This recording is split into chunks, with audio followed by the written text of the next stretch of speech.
Hi guys, ngayon ay nakikita nyo sobrang dumi ng kwarto ko at samahan nyo kung linisin to kasi hindi naman ako sisipagin kung walang nanonood. First of all, inuna ko na agad yung bed ko guys, tinupi ko na yung mga kumot kahit di ako marunong magtupi. Second naman guys, inuna ko na yung mga towel ko. Ayan, tingnan nyo naman, di talaga ako marunong magtupi. Pagpasensyahan nyo na. And next, ayan, inayos ko na yung kama ko. Binilisan ko na para hindi kayo mainip. Ayan, nag-okay pa ako dyan. Ang pogi ko dyan. Ayan, tamang papogi muna bago maglinis. Tingnan nyo naman, napaka-cute-cute. And ayan, naglinis na ako agad para naman mabilis ako matapos. At guys, wag nyo ako i-bash dahil sa paghawak ko ng basura. Pagpasensyahan nyo na talaga. After ko ayusin yung basurahan guys, yan, naglinis na ako agad-agad para naman talagang matapos na ako. Ayan, nagpapogi muna ako saglit, then back to work. After ko maglinis guys, nagpapogi ako ulit at nag-okay na ako kasi tapos na yun. Then next na lilinisin natin guys is yung floor ko kasi sobrang dumi ng floor ko. As you can see, grabe talaga.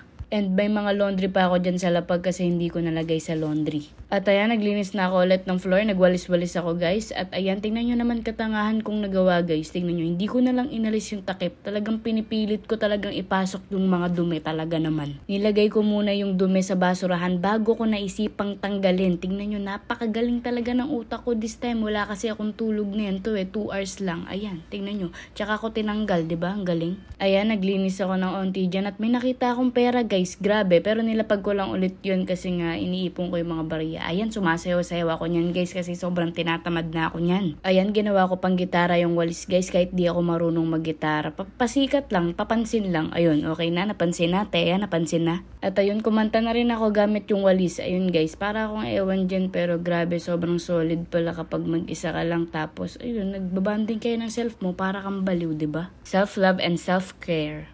At ayun, bumalik na ako sa paglilinis. At ayan guys, tignan nyo naman yung nasa taas ng aparador ko. Sobrang dumi talaga, as in kailangan natin yung malinis ngayon kasi sobrang ayokong ganyan yung kwarto ko. At guys, bida-bida ako nento. Tinabi ko pa yung upuan pero gagamitin ko rin pala yan kasi hindi ko nga pala abot yung tok-tok ng aparador ko. O diba, bida-bida? Naglalaro ako ng tangkad-tangkaran yan guys. After nun guys, sumayaw muna ako ng saglit para naman di ako tamarin. At umakyat na nga ako, dumating si Brayden yan, nagkulit lang. At hinele-hele ko yung mga baby ko guys. Ayan kasi yung baby ko ngayon. Wala kasi ako ibang baby kaya ayan na lang yung binibaby ko. At ayos din talaga maglinis dito sa kwarto ko guys. May nakikita akong iPhone pero si Ryan kasi kay James pala yan napagtanto ko. No? Guys, marami pa akong sapatos sa loob ng aparador ko guys. Ayun, yan lang yung mga lagi kong ginagamit pag gigimik ako. Kaya yun lang yung nakalabas. And done! At dahil mabangis ako pero babae pa rin ako, ayusin ko na rin tong mga mga eklabush kong ginagamit guys. Pasensya na kayo. And ayan guys, tapos na ako maglinis guys. Salamat sa mga sumuporta sa akin. Salamat sa mga nanonood sa akin. Mahal na mahal ko kayo at bumili kayo ng perfume ko which is yung Ace perfume. Nasa TikTok shop and meron din kami sa Shopee yan guys. Kaya tingnan nyo, sobrang bango talaga niyan. Yan yung ginagamit ko guys. Kaya sobrang bango ko. Pag nakikita nyo ako sa personal, yan lang yung ginagamit ko guys. Ayun, thank you sa mga nanonood. Ang linis na ng bed ko. Pwede na agad guluhin. So, mahal na mahal ko kayo lahat. Bye bye mama. Chup chup. Kantaan ko kayo habang hindi pa tapos yung mga clip.